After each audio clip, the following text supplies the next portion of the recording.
We fell in love with Elisabeth Moss from shows like The West Wing, Mad Men, and of course, Handmaid's Tale.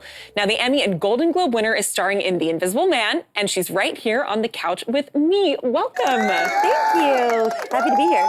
So glad to have you, and I actually want to start off by reading this tweet from Robert Daniels, who said, "Many have called The Invisible Man intense, unsettling, and nerve-wracking, and that Elisabeth Moss is incredible, and all of those people are 100% correct." And so our viewers can get a little sense of this movie, let's actually take a look at a clip. I'm scared. You don't have to be scared of him anymore. He was a sociopath, completely in control of everything. He said that wherever I went, he would find me, walk right up to me, and I wouldn't be able to see him.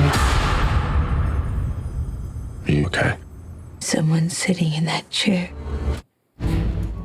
All right, so it looks kind of terrifying. Yeah. And for those who feel like it looks scary, what's your sales pitch for this movie? We were actually just talking about it this morning because it is, I'm not gonna lie, it is definitely very scary. But I have to say it is also fun. It's kind of a film that I think you have that scare, but then you laugh afterwards about how silly you feel that you were so scared, and it's a fun watch. Yeah, I mean, sometimes I feel like these kinds of movies can be very cathartic Yeah. when you're watching them in the theater to go through and be scared. But oftentimes, Blumhouse thrillers are based around a supernatural entity, and this one kind of has a little bit of a real-world monster in the idea of domestic abuse and possessiveness. So, I mean, do you think that people will have a conversation about those aspects of this film? I hope so. I mean, it's a pretty gigantic, obvious analogy for gaslighting, toxic relationships, abusive relationships. We've wrapped it all up in a really fun, kind of scary, entertaining package. But I think audiences are really smart these days, and you actually have to give them something more to chew on. And I think this film does that. Well, you mentioned the word gaslighting, which has come up now in a few different, actually, reviews of the film. Yeah. Were you thinking that people would catch on to that idea as you were making this film? For sure.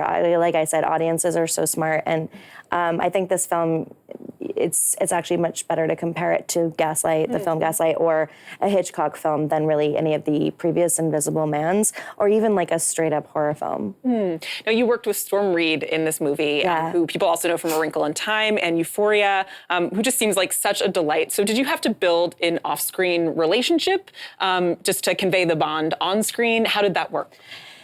Well, I didn't really have a lot of time to do that. No, I mean, it's really easy to get along with somebody like Storm Reid or somebody like Aldous or Ollie. Like, they're super cool, nice people. And they're also total professionals. So Yeah. I didn't have any trouble forming any sort of bond. Storm is like a rock star, though. She's truly gonna take over the world. She would put us all to shame. Like, she just is so amazing, and she's doing so much in her life.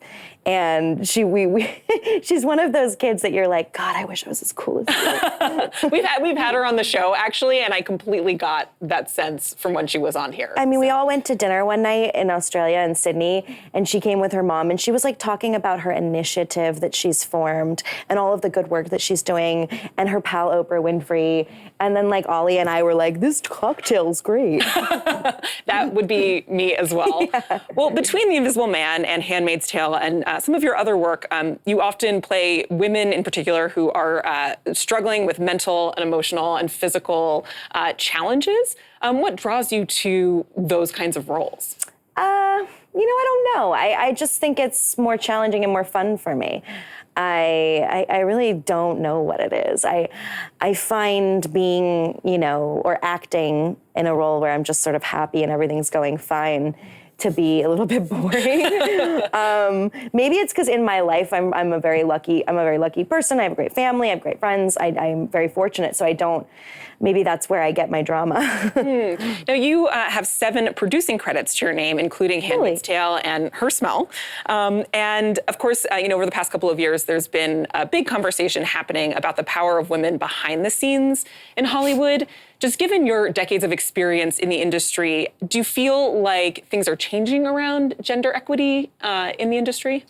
I do think things are changing, but I think changing is sort of the operative word. I think there's still a lot of work to be done. I do find a difference for sure. since like a decade ago. When you go in and you pitch a project, it's not as crazy to say that there's a woman leading it and or women are making it.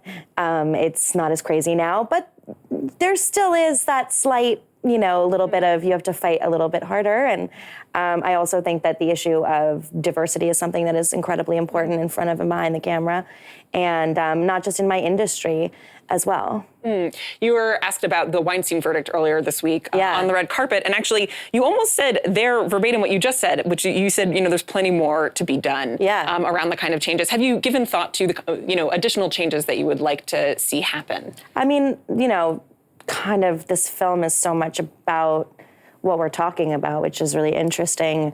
You know, one of the most important themes for me in the movie is the idea of believing women and the idea of believing people when they say that something has happened to them or it's made them uncomfortable. The concept that you wouldn't is so preposterous to me, which I think is obviously something that ties into the Weinstein verdict and the trial. So yeah, I mean, I think that we have a lot of work to be done. I really, truly believe that.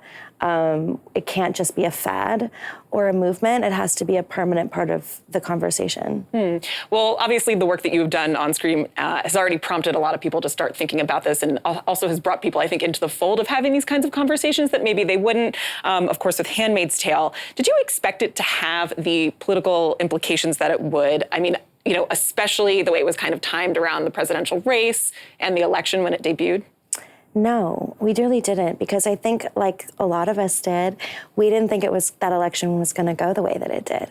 So no, we just thought, wow, this is really dark, and I don't know if people are going to like that it's so dark and it's pretty intense, but we're going to make what we think is going to honor this book in the best way and hope for the best. And then, of course, halfway through making that season, Trump won the election, and it was a real wake-up call, I think, for a lot of us. When you pick a project, I don't know, you pick it because you connect to the material. And I think the same reasons that I connected to the material and my collaborators did are the same reasons why people enjoy watching it. We understand the ideas that are in that show, and they feel relevant to us. Now, you go into production of season 4 on Monday. Yeah. I know you can't really tell us anything about it. We last saw June when she was being carried through the forest. So I assume have you seen the scripts for the entire season so far? No. I wish. You haven't? No. We have, well, I'm not going to tell you how many we have. But Damn it. Yeah. I mean, I know what happens in the whole season, but we don't usually have the whole season written before we start. Yeah. Yeah, what can I tell you? It's definitely a big season. I know we always say that, but I think that our producers would agree that it's a big season. We're pushing our limits for sure. This show is, you know, it's a tricky show because the stakes are so high every season. And so elevating that every year is a real challenge. It's not like we can just do the same story. We can't just have the same characters. We cannot just do the same thing. So every year we're having to sort of go, all right, let's go. What are we going to do now? What's next? And I think we're doing that. So yeah. Well, I personally can't wait to see where it all ends up. Thank you. You also have 2 more projects coming out this year: The French Dispatch, which was directed by Wes Anderson, and Next Goal, which is with recent Oscar winner Taika Waititi. How is it working with the both of them? You know, can you tell us anything about these projects? Yeah. So different in a way. I mean, both sort of auteur filmmakers, but such different styles. Wes was really, really cool. I have a small part in that film, but it was a very, very surreal, kind of amazing experience. I love him, and I'm a huge fan. So I just loved being in the costume and working with the actors that I got to work with, and I felt like I was in a Wes Anderson film, and it was very, very cool. And he's, you know, knows exactly what he wants, and he is very specific and detail-oriented, obviously, as you can tell in his movies. That was a really, really cool, fun experience. Taika's film was sort of totally the opposite. It's much more improvisational. It's much more sort of experimental. I got to do a lot of stuff with Michael Fassbender, and he is a genius at comedy and improv, which is not what I expected. Oh, interesting. Yeah. Excellent. Well, listen, I know you are very busy, so thank you so much for taking the time to chat with me. Thank you very much. I appreciate it. Here's a little reminder, The Invisible Man is in theaters today. Up next, more AM to DM.